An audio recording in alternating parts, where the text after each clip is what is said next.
morning, guys. Thanks for tuning in to GK Building. If you've never been here before, my name's Jonathan and I'm owner and operator. And in this video, we're going to be building a 10 by 16 shed, and it's going to be right here behind me. And if you're looking to build a shed, this is the video you need to watch. I'm going to give you every single step you need to build your shed. After this video, hopefully you can build a shed for yourself. Hey, I appreciate you watching. Hit that subscribe button for me. Let's get into this thing. So guys, sorry for if I sound sick. My allergies are killing me. But anyway, we're getting started here. You can see Will's taking that fence down so we can get access to the back of the building. And I'm starting to get some stuff laid out off the trailer here. And we're getting everything set up and ready to go. So guys, you won't believe this, but guys and gals, people out there, so what we did was we set our blocks up on that far corner, put our 4x4 on them blocks, and then we took and moved gravel in and out because we knew we wanted that height over there. That's how high the homeowner wants this shed, on that front corner up there. So we started from that and leveled that 4x4 back, and then once we got that one level, we did the same thing over here. And then we laid us a 2x6 across them, and we was going to raise this side or lower that side over there, whichever we had to do for it to be level. But this never happened before. Somehow or another, it's perfectly level. We didn't plan it that way. It just worked out. It's a good flat pad here, so we don't have to move nothing. We would have had to, say if we would have had to raise this side, then we would have had to come over here and say if it needed to come up a 1/2 inch, we would have had to cut us a 1/2 inch shim and put it under each block pier. Hope that makes sense to you. Or if we would have had to lower, or we would have had to lower this side, then we'd have to take this whole side a 1/2 inch down or 1 inch, whatever it needed to be, to get these perfectly level across. But we didn't have to. It turned out perfect. You can look at the level, the bubble's dead center, and these sheds will settle some after a couple of years. So in a couple of years, really, you'll have to get under there with a little bottle jack and re-level them posts, and then should be good to go for a long time. Sorry for the background noise. Coal trucks running up and down the road, and we got some dogs in the background, and these homeowners actually have 2 pet deer. I'll show them to you in a little bit. Best thing to pack your batteries in. I got all my DeWalt batteries and my chargers in just a DeWalt bag, and that way every night I can throw this bag when we get done working inside the cab, and I know they're dry inside the cab. Just kind of a little pro tip there. So here, guys, I'm just cutting these down to true 16 feet, and they always come a little bit long, especially treated ones. So we cut them down to 16 feet, and that'll be our 2 band boards for the left hand, right hand side.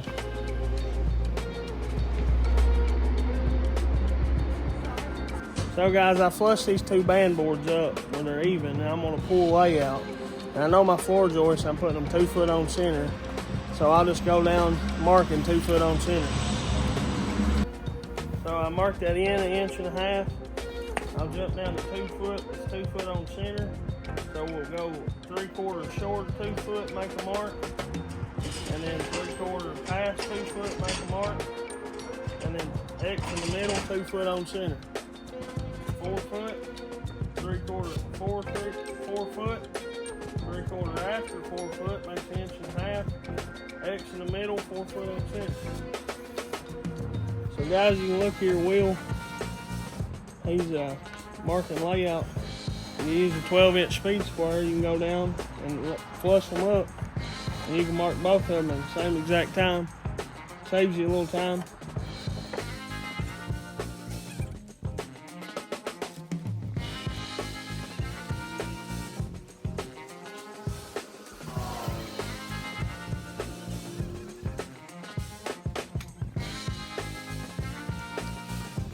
So now you can see we got those laid out, and again, I apologize, my allergies are killing me, but now we're cutting those off to the length they need to be. And for this to be a 10-foot structure, our band boards are going to go on the left hand, right hand side outside, so we have to take off 3 inches from those inside boards, those floor joists, So if you take 3 off of 10 foot, would leave 117 inches, and that's what we cut those to.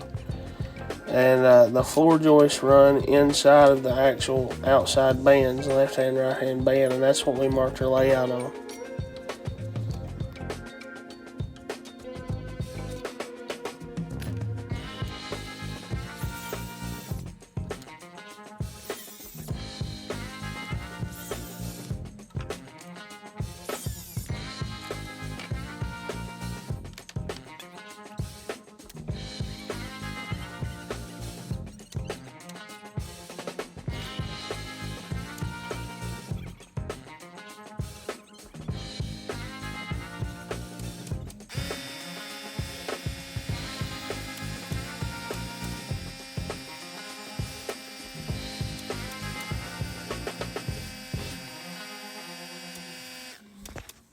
Now you can see we're nailing those band boards to the floor joist, and then we take and go back in the corners and we put some 4-inch lag bolts in, 2 in each corner. And that's just something I do. Just, you don't actually have to, but it's just something I like to do.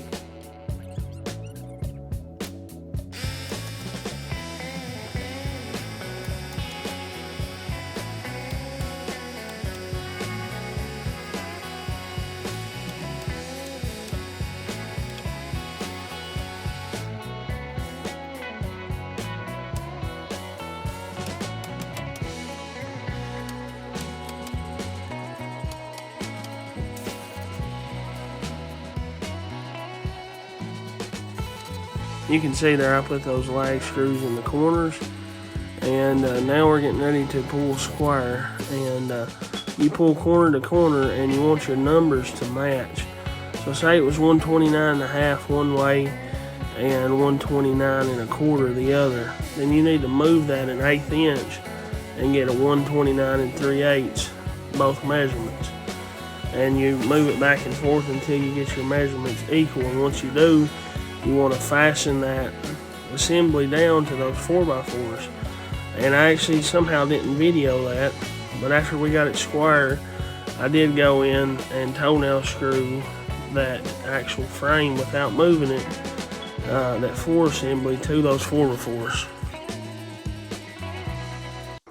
So guys, we took and got it set up where we wanted it. We nailed everything. I put some anchors, some lag bolts in the corners that I got, and I put 2 of those in the corners. And you don't have to do that, but I like to do it in the corners. And then we squared it up, make sure it's good and square. And now that it's square, we're going to put a piece of subfloor down on it. I'm going to put some liquid nails down before we put that subfloor down. So let's do that. I'm going to put you in time-lapse mode.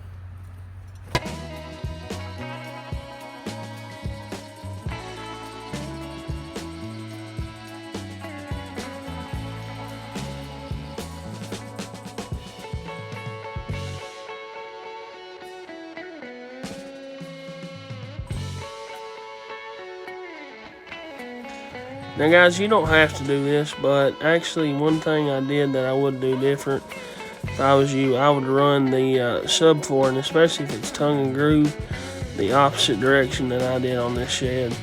And I don't know, I didn't really think of it, and I just started putting it down. I normally don't always use tongue and groove, but we did on this shed, and I would run it the opposite way of what we ran that.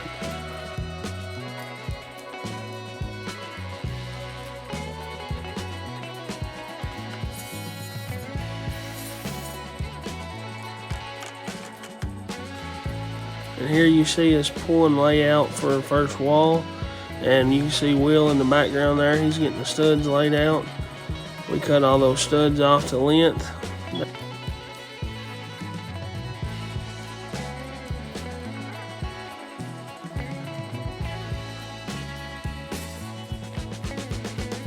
When I mean we cut them off to length, we wanted 1.5 inches to overlap so you couldn't see the edge of that subfloor material. And then it'd come down on our 2x6 band boards.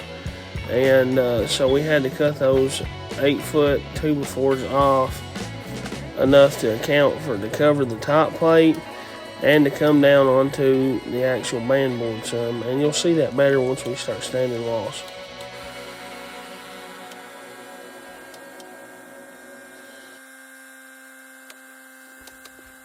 Now you can see we're just nailing those 2x4s to the bottom and top plate, and usually put 3 nails per 2x4.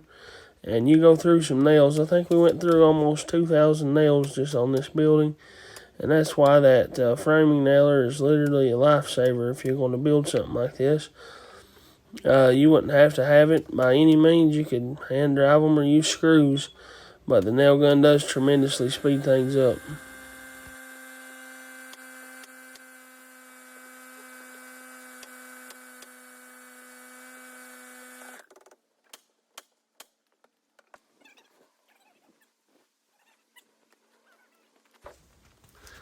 Now you can see here, guys, we're taking and scooting that wall back out of the way a little bit, and I took and marked 3.5 inches in, and I take a chalk line and chalked a line, and then we bump that wall back down to that line, and we shoot a couple toe-nailed nails in from the inside. And all that's doing is acting as a hinge point. When we lift that wall, here you can see I zoomed in. I put, 3 nails down through there. And when we lift that wall, that's going to keep that wall from trying to kick out and scoot out from under us. And those are ring shank nails. And so it'll give us a little bit of resistance and keep the wall from sliding off the actual floor assembly when we go to lift it.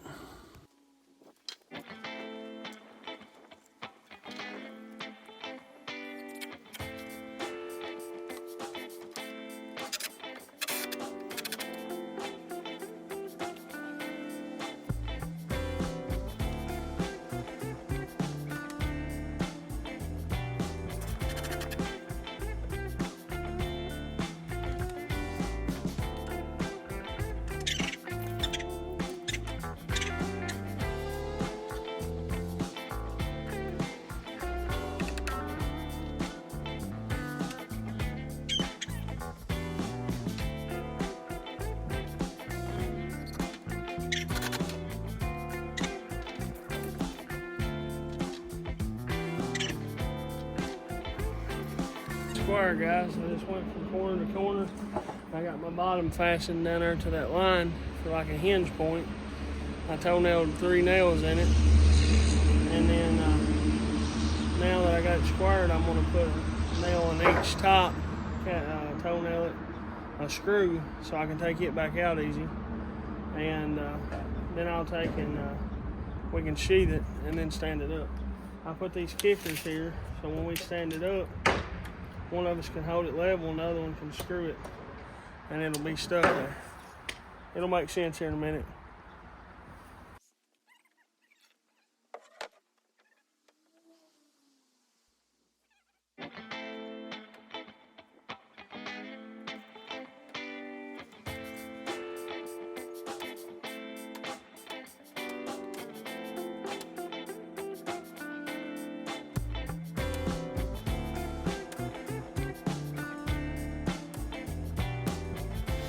You see here, we're going ahead and we're putting our siding on before we stand these walls.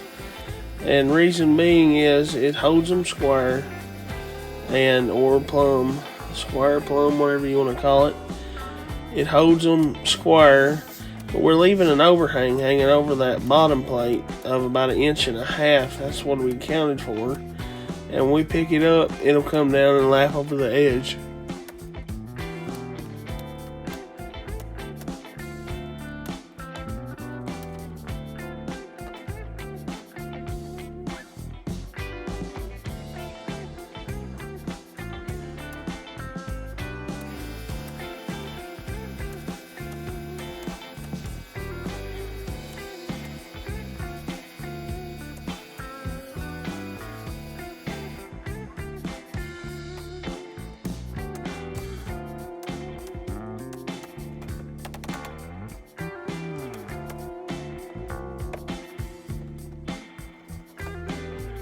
Now you can see here where I'm taking a level and just making sure I'm keeping that wall plumb or level, and then we'll fasten it to the side. And we got one guy in there holding it, Will, and then after I get it good and level, he'll hold it there. And now you can see I'm putting some screws in that kicker board to hold it steady.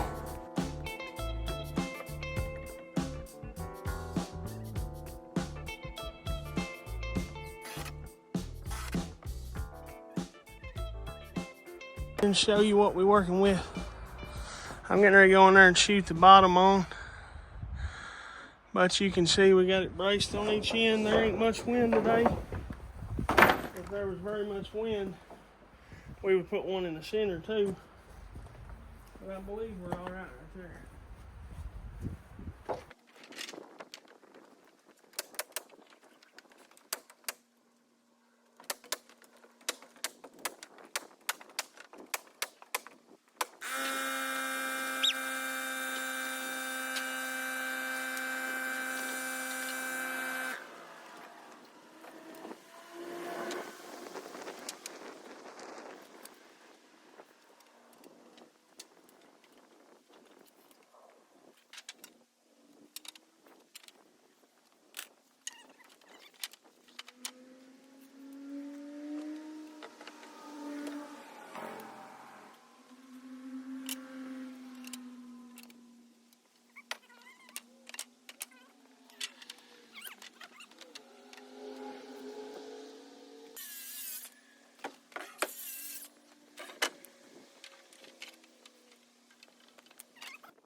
So guys, while he's marking those real quick, let's get on here and let you know this next wall is going to be the same exact way.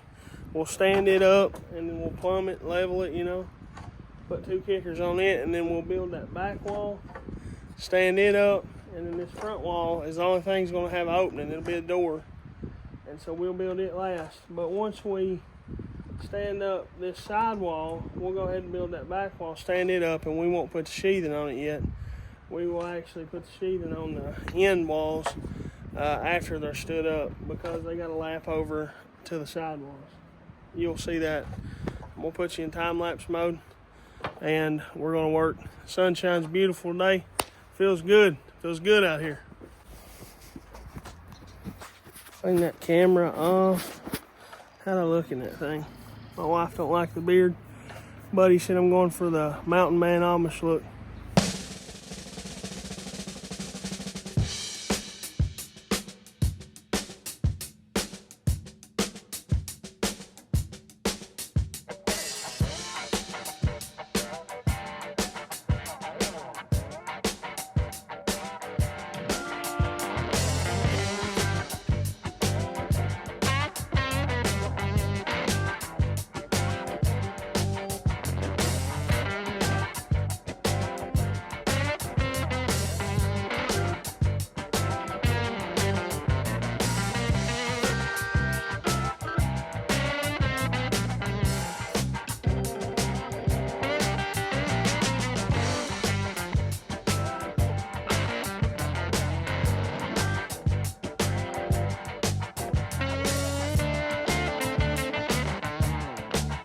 So guys, I'm going to try to explain this to you real quick. When we go to put our siding on this building, we'll bring it out 3.5 inches onto this to cover that 2x4.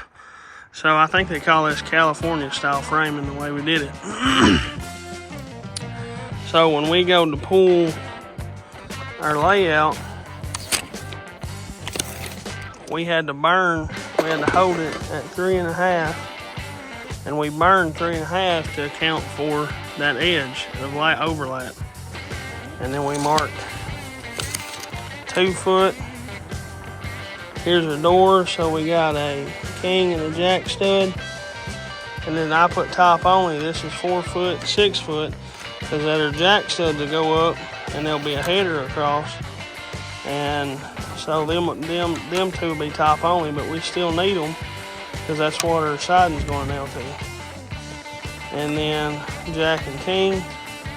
And then this was 2, 4, 6. This is our 8 foot. And then we got an ending one here at 1.5 inches. Hopefully it makes sense. I think it'll make more sense once we build the wall.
Morning, folks. So it's day number 2 here at the job site, and we're getting ready to get started on this building this morning. We had a pretty good day yesterday. We got started late. We was at Lowe's over 2 hours, but we got here and got started right away, and things are coming together pretty good. We got to put our siding on the front face and the back, and we stopped this morning. They want, instead of painting this or anything, they just want it clear coated, so we stopped and got some good clear to go on it. Leave it that natural look. They said they may paint it next year or something, but they don't want it painted right now. But it's coming along good. Thought I'd give you a little update, a little intro this morning. God is good. It's a beautiful day. I got my neck sunburnt for the first time in 2023 yesterday, and it is sore this morning. It's probably gonna get a little more sun today, looks like. Appreciate y'all watching. Let's get into it.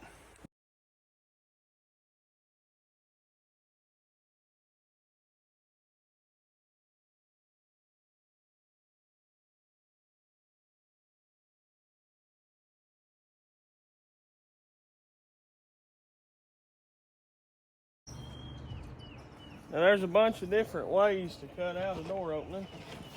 In my last shed build, I just drilled a hole in all 4 corners and took a chalk line or a level and marked it, cut it out with my saw.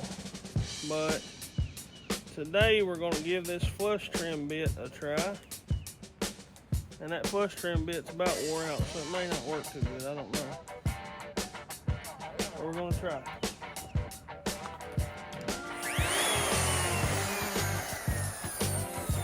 Bottom bearing mounted flush trim bit. So the way it works is that bearing rides in there on the 2x, and it'll cut out the material flush with a piece of 2. I'll show you. I did drill a hole right here, that way I can get started.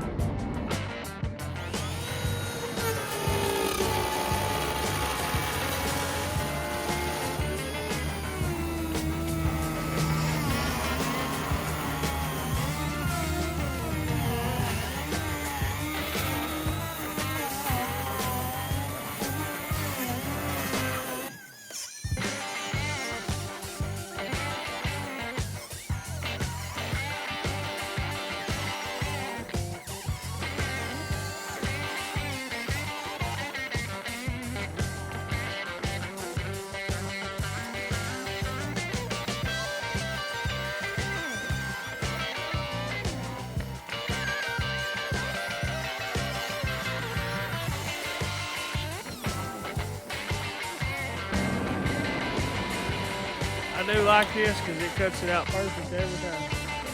Literally, there ain't no zigs or zags. It looks perfect. show you. Perfect doorway opening. So a while ago you seen we cut that bottom plate, and then this opening was 82 inches. So now it's, rough opening is 38 1/4 by 82 for that door.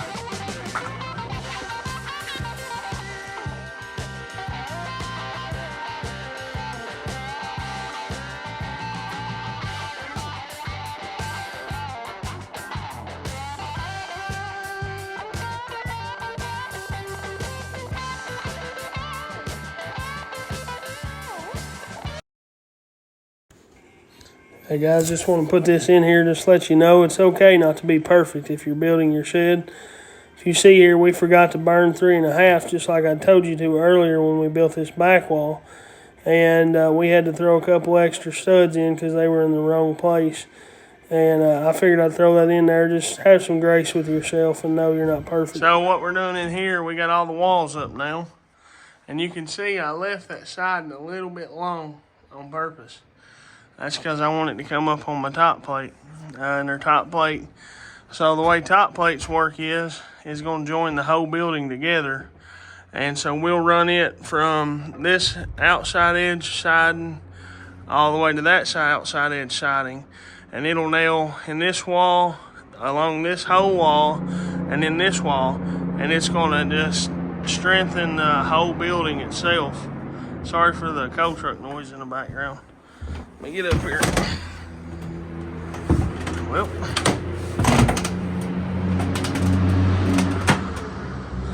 so you see what I'm saying? See how the building ends here, this wall? Well, we're gonna run the 2x all the way against this siding. And when we nail that, it's just gonna structurally make it a whole lot more sound.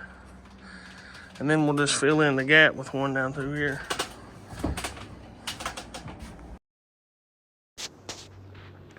Here you can see what I'm saying. I put the front and back top plate on first. Then we just go back on the sides and fill in the gap. And that'll bring everything up to the same level. Ridge beam in the middle, we're going to do this at 412 pitch.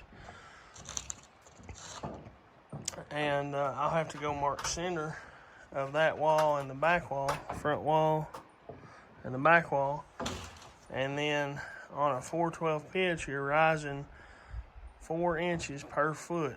So dead center would be 5 foot centered on this building. So in the center, at 5 feet, 5 times 4 inches is 20 inches. So we'll be having to make us a little saddle to put a ridge beam in at 20 inches tall. That'll make sense, I believe, once you see it. Here, guys, you can see I'm just marking layout, transferring it across to that top plate. And the reason for that is that way I get my rafters exactly over top of the studs in the walls. And then when we go to mark our ridge beam, we'll have to make sure we pull from the same end that we started this from. And we'll have a ridge beam and 2 top plates on each side with the same exact marks on them. So, guys, when we laid this out, we pulled from the front. And we had our 2 foot spacing that way. And we marked on top of the top plate. Now we come down here. And we mark this side of the 2 before front. That way we make sure we put it to the front. And we pulled our 2 foot spacing on this ridge beam. And he's marking it off. And once he gets it marked off, we'll flip it over and mark it on the other side too. And that way when we put it up in the center, we'll make a little saddle for it to set on in the center. When we put it up there, it'll done have the marks on both sides. I'll mark it off again.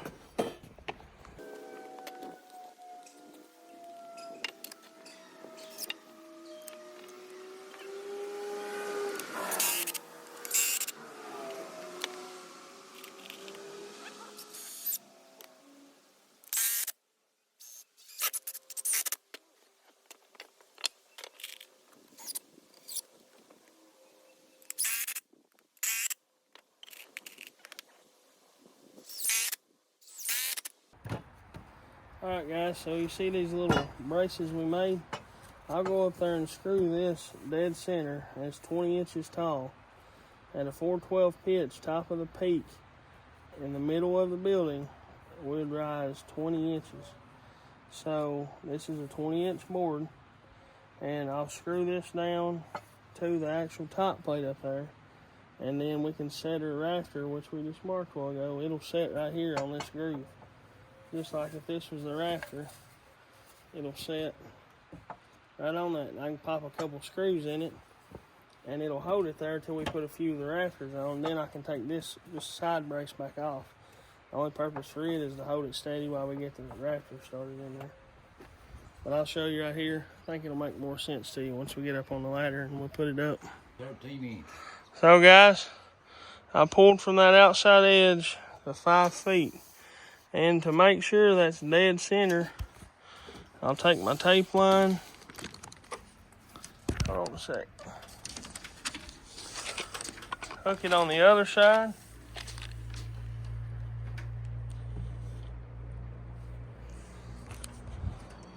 And would you know, 5 foot's dead center. May have been off a 32nd, but. So now, this little brace, we'll mark those across.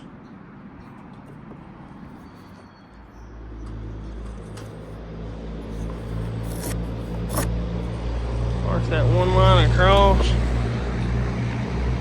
And this little saddle deal I made, it will set right on that line. And it's setting dead center. And that's where a ridge beam's gonna go. I'll just screw that down and maybe toenail one here, and that's where it's gonna go.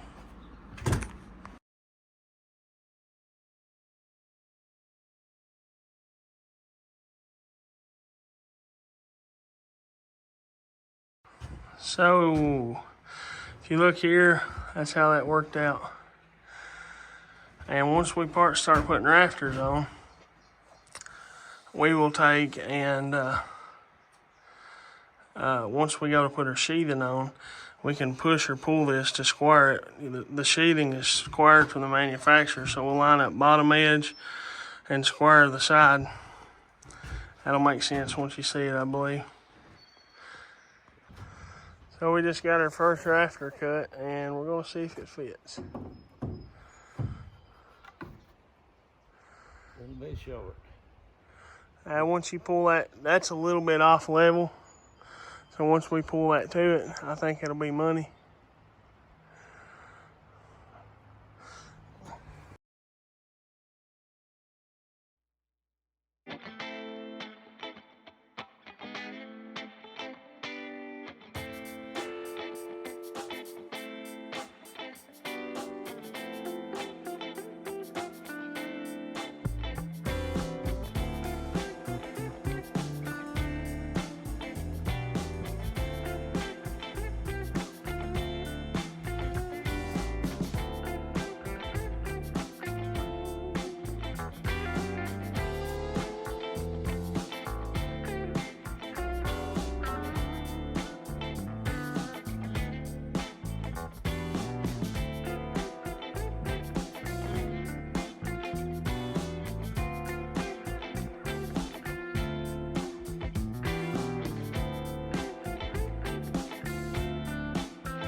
So what I'm putting up here is a piece of Z-bar flashing, and anytime you're using especially wood material, and you're going to have like 2 different layers of the actual siding, you need to put a piece of Z-bar in, and water will come down and hit that flashing, and it can't go behind that first piece of wood we put on.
So what we're doing here too is referred to as walking the dog. So on that gutter board or the fascia board, I'll start at one end and nail it on, and I'll hold a speed square where the top of that gutter board is just barely kissing the top of the speed square. And after I get that side there nailed on, you can see me get the speed square and bring it down the rafter and get it where the gutter board's barely, and William down there is walking the dog. He's pushing it up or down as much as I tell him to, till it's barely touching the bottom of that speed square. And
you can see we're using positive stops. That way that once we get the piece of wood up there, we can just let it come down and hit those little pieces of wood we screwed onto that fascia board.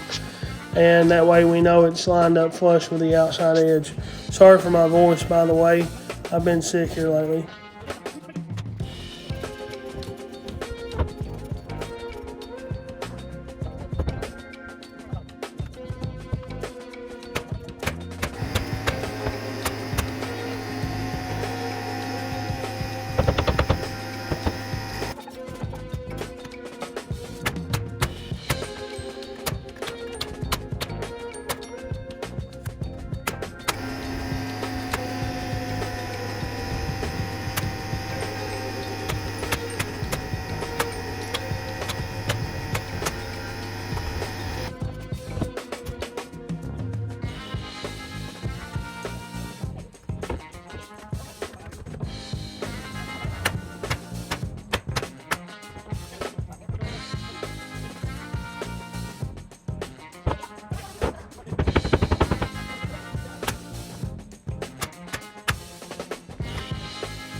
Morning, folks. So we're back at the job this morning, and up on the roof here you can see behind me the troublesome creeks flowing behind us, and it's a little bit high this morning from the rain over the weekend. But we put some trim boards on the edge here, up this side and up that side, and they met in the middle. Let's see if I can lean over here and kind of show you. That's 1x4 trim boards. And now we have our tar paper down, and we stapled it down, and now we got to do some shingles. Still got some work to do. Got to put the door in, but it's coming along good, and we got a beautiful view. Heard turkeys gobbling this morning. We've seen ducks floating down the river, and well, the creek, Troublesome Creek, is actually 99 miles long. It's 1 mile short of a river. That's a pretty cool fact if you didn't know that. And Troublesome Creek is one of the major flooded creeks that flooded back in July of 2022.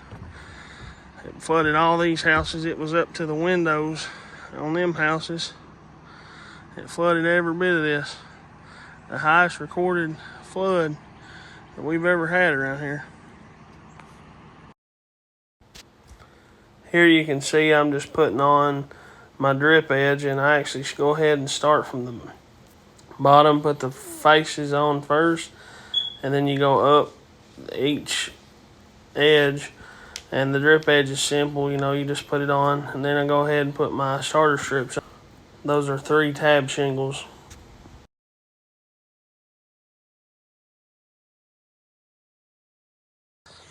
So guys, you seen in that time lapse there, we got all of our starter strips on. I just used 3 tab shingles for that. We got a drip edge, tar paper, all of our starter strips on. Now we're getting ready to cut starter shingles. We're using 3-dimensional shingles, charcoal black. But if you look here, the way I do this is I just get a piece of lumber and I pull from a square edge. So this edge is square to this edge. So that's what I use to line my shingle. And I pull and make a mark at 6, 11, 17.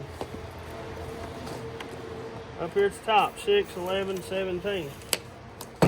Well, I get my shingle, I turn it back side up. I line this with this edge over here. And then I come up and I just eyeball it about a 1/2 inch up off the bottom. And the only reason I do that is so I can see my mark down here. And then on my first shingle, so on our starters, our first one's a full one. And we'll lay a full guy over here to the side. And then our second shingle, we'll cut 6 inches off of it. And you notice I didn't use a speed square. You can, but I mean, if you're within an 1/8 inch, and I mean, I can eyeball and cut that. If it's your first time, by all means, use a speed square. So there's your second one. Make sure you lay them where them tar strips ain't touching, or they will stick together. And it's a headache once they do. So now we lay this will be our second one getting cut, but it'll be our 3rd shingle. We lay it to this edge. We cut on our second line.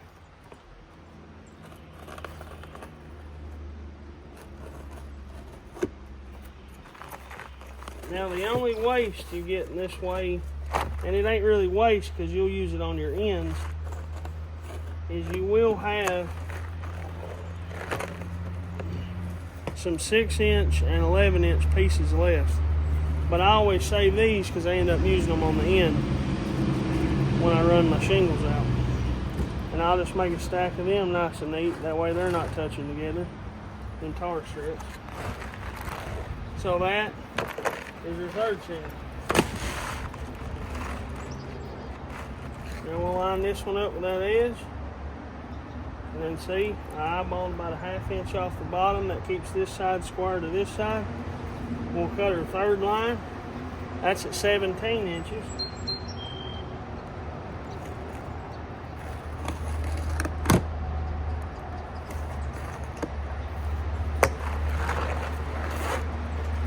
Now watch this.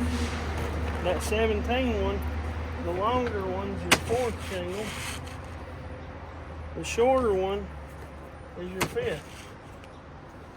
So let me zoom in on that for you.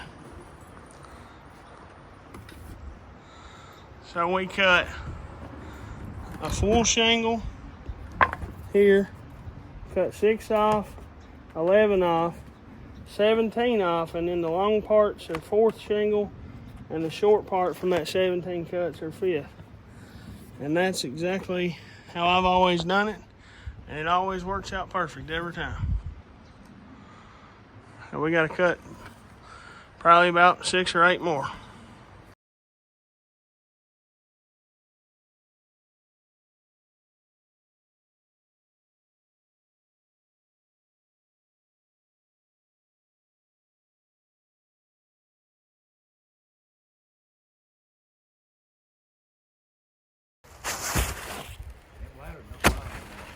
So now that you see how we had our starter strips, we chalked lines. These 3 tabs are 12 inches wide. And we chalked lines at 11 1/4 off the edges, and that gave us a 3/4 overhang. And then now we can just bring our dimensional shingle and just line it up with the edge of that shingle. But you see there how I lined it up with the edge of that one. And now we're shooting. I do 1 at the end. Well, actually, I normally bring it in just a little, but 3 in the middle, 1 towards the end. We'll grab number 2. I don't chalk lines for the next ones. I flush it with the edge, flush it with the bottom of that next shingle.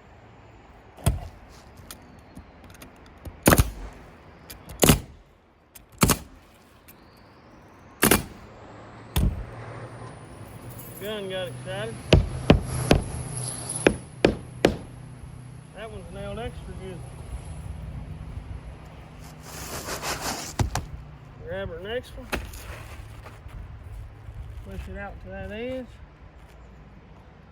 Flush it with the bottom of the last one.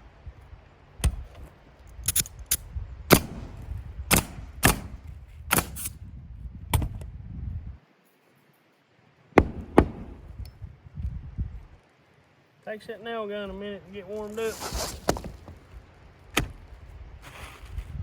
Or it takes me a minute to get warmed up one, I'm not sure.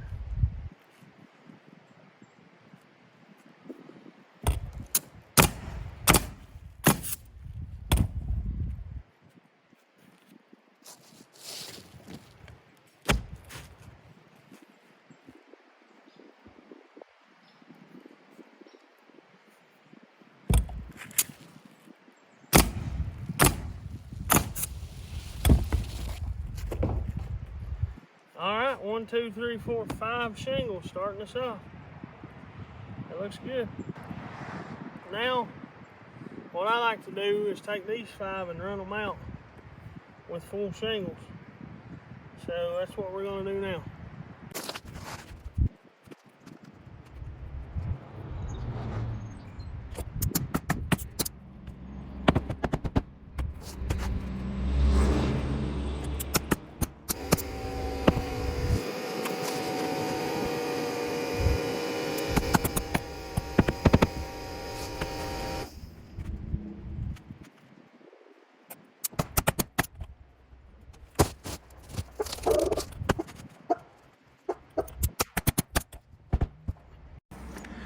So guys, when I got down here to the end, I was gonna move the camera, but I didn't. I just laid my shingle there, measured it, wherever them came out, measured, and I took that speed square and I cut off the piece I needed. I'll show you that here in a minute, but I'm gonna put her in time-lapse mode while I finish running these out.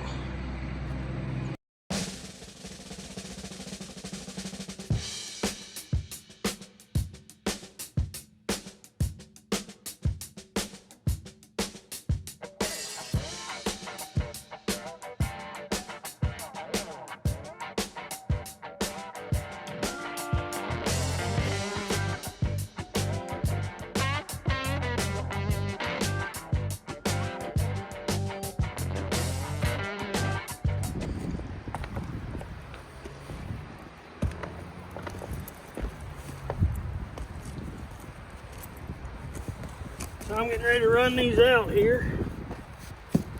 And I'll scoop down on the edge. And you can be terrified of heights and still do roofs, because I'm terrified of heights. But you can't think about it. Just gotta think about you're putting food in the kid's mouth. You gotta do it. I don't technically have to do it.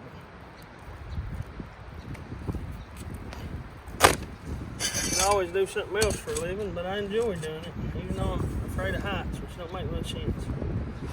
So you see there I made a mark at the end of the shingle, and I'll use my square. You want to make sure you don't cut through and cut your tar paper, or if you were cutting on top of other shingles, you don't want to cut too far through.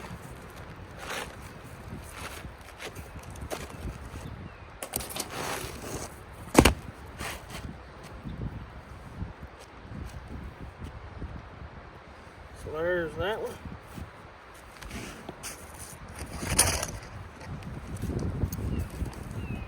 Line my edge up. I use my fingertips and I line this bottom edge up to the groove in the last one. See how these got these grooves? I line the next one up to that groove with just the tips of my fingers.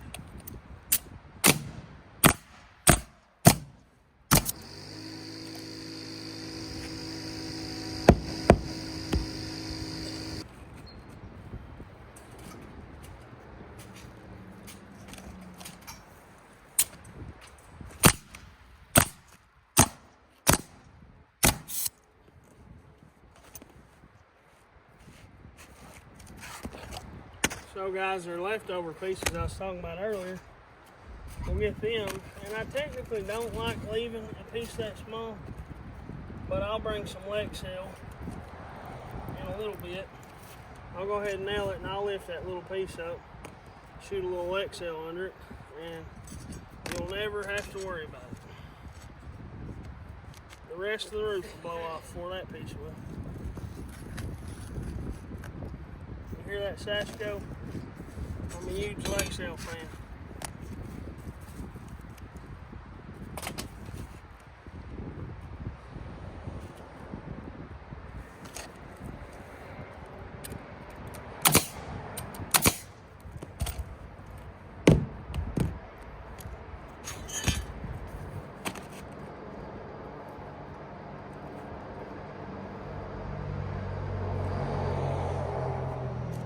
See, I'm just laying it on there, guys.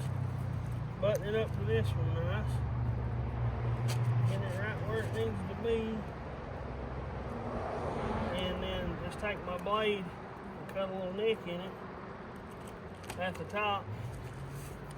See that little nick I made? Then we'll take our square and hold it on that little nick spot.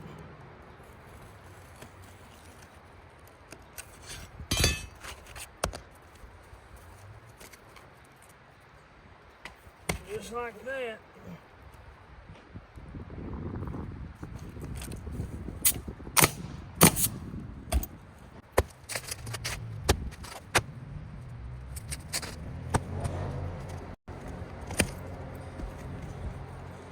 So guys, I'll take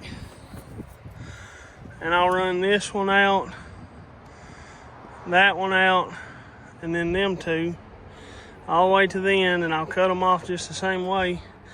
And then you see how this top one overlapped? Well, I'll run this side all the way up, and it'll overlap too, and we may have to trim it if it comes past that white line. We'll just trim it at that white line, but I'll show you that in a minute. And then we'll just have to do ridge caps. The troublesome creek blues. So guys, he's cutting us a piece of wood soffit there, and we just put a 3.5 inch overhang on this where, well, actually, time you add your gutter board, it's a 4.25 inch overhang. Most sheds these days, a lot of them built by the Amish and stuff, don't even have overhang. But we took where we cut our door opening out, we ripped that piece that we got out of that door opening to 3.5 inch strips, and that's what we're using. We're screwing that up in there, and then our fascia cover metal will cap up over this. we're screwing it on.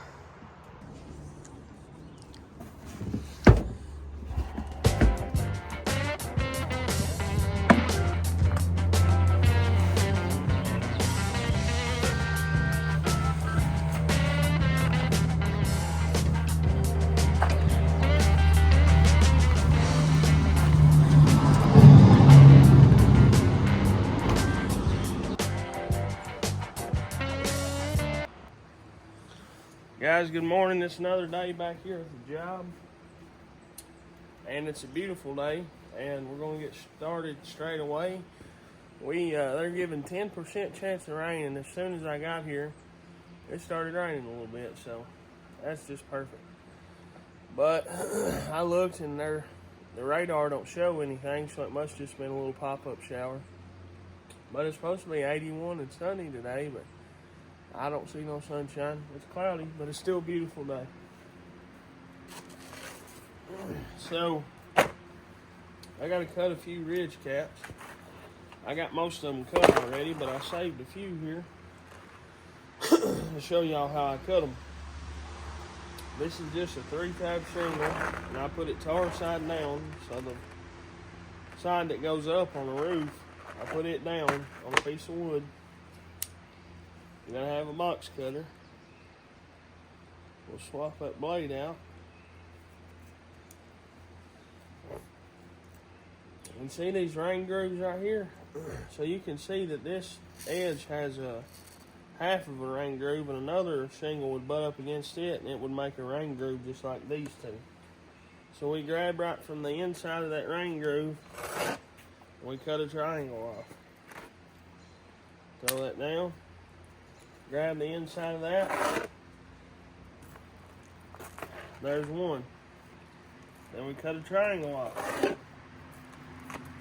Throw that down. Pull back. There's two. We cut a triangle off. Down. Cut a triangle off. Just like that, 3 ridge caps.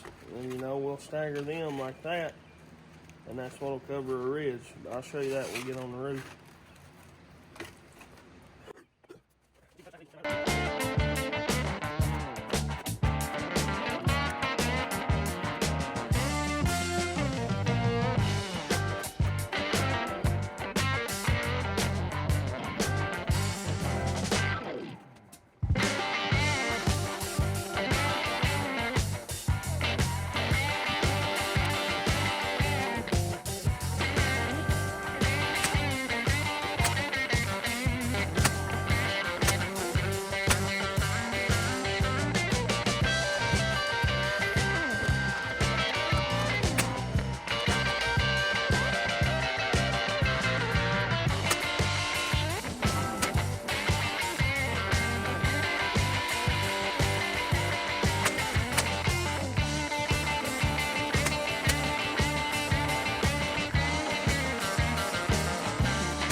So guys, we're up here on the roof, and this is the last thing we got to do. This roof will be done. We got shingles yesterday. When we brought this side up, we just let that lap over. And if it would have lapped too far, we'd have just had to rip this off. But it actually lapped really good, because now I can use this edge as a guide for my 3 tabs I cut into ridge caps. If you see this first one, I got it glued down with some Lexel, and we put a Lexel all the way under it, because it don't have a tar strip to stick to. And I let it overhang this edge here about a 1/2 inch, and that'll be my guide. Now if it didn't work out like that, I could just measure down equal distances, and I could have snapped a chalk line across, and that's what I would have laid the edge of my ridge caps to. Morning, Colt. Say hi to the camera. What? Say good morning. Morning. And so what we got to do now is run these all the way down. When we get to the end, I'll show you what we got to do. But here on this one, I got it where I want it. So we'll just, well, it double shot, but that don't matter. Double shot twice. It's getting excited first thing this morning.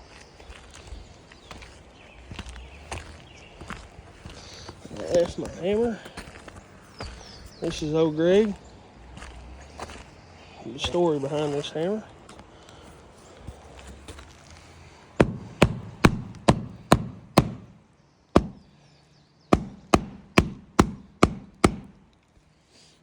So there's that one.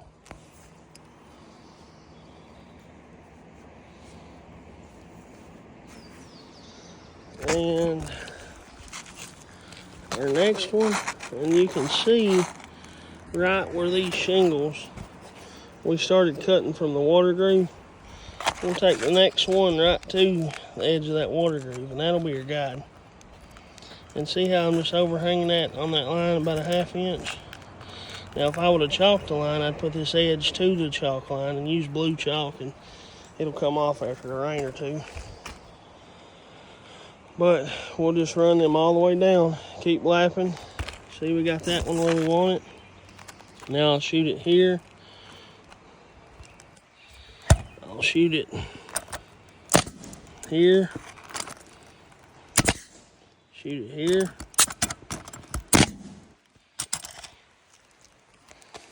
But we'll do that all the way down.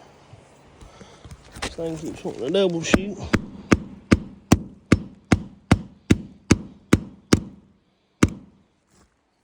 And normally on just a shed, I just put one on each side. Some guys two, but never had any issues with that. Now maybe if it's gonna be kind of cool, but it's gonna be 81 today. Sun will beat down on it. And those tar strips will stick real good. And it'll be good to go. So guys, you can see here what I'm talking about even better now, because I've run a few out. And what I'm doing is just keeping the same amount of reveal, pulling it down to that water groove.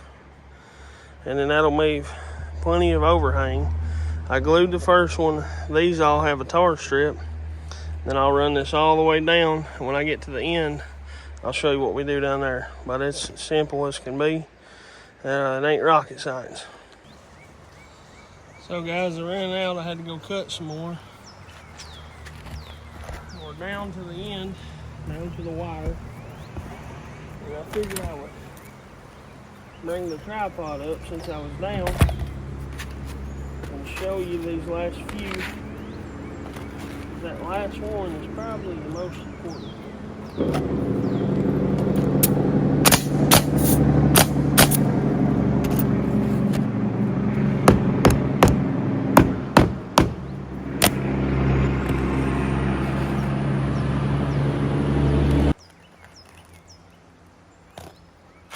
Cut that off.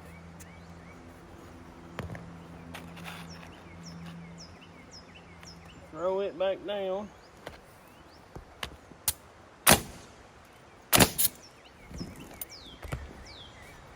And then our last one, see how they're all running this way? Our last one will turn backwards. And we'll pull it in and mark it and cut it right under that tar strip, because you don't want that tar strip showing. So we got it marked. And we cut our tar strip off. We're getting rid of that part. All we got left is the actual part that's showing. And you can see how that looks there. And then we'll take some Lexel.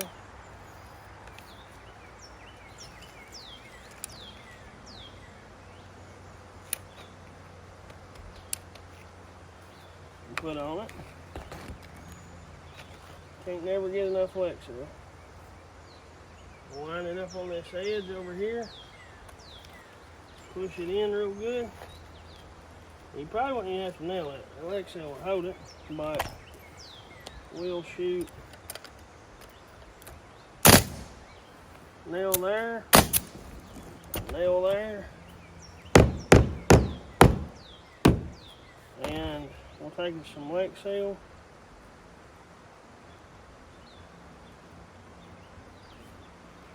Go over them nails.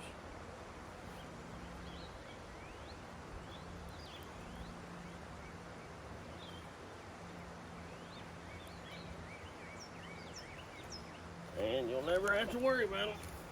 I guarantee it. That's how you end your ridge caps. Have any questions, leave a comment below.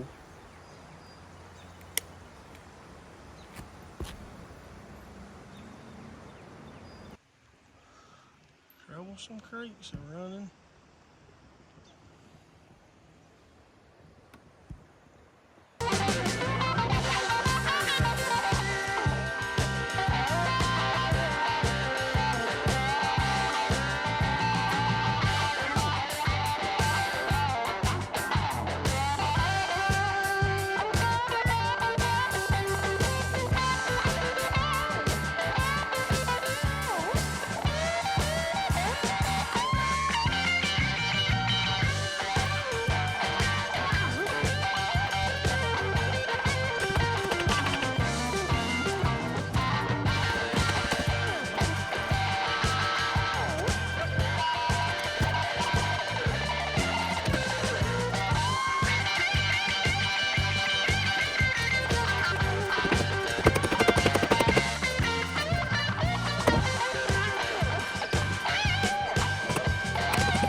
So guys, we're going to call that a wrap on this build. It's been fun. I hope that you've learned something. I hope that you have enough confidence now to build your own shed. I really believe anybody can do it, and I'm not what you call a seasoned pro at doing it, but I've built several buildings now, and everyone's been a little different, and everyone's turned out great though, just with some hard work. And if you just use your head and think about it, I believe you can build one too. If you have any questions, leave those below. Leave any comments you have below. If you don't care, hit that like button for me. I really appreciate it. Helps me out. Helps me buy food for the youngins. I'm just kidding. It does help the channel out a lot, and it helps us go up in the algorithm. So I do appreciate you hitting that like button. And check the building out. Let me know what you think, guys.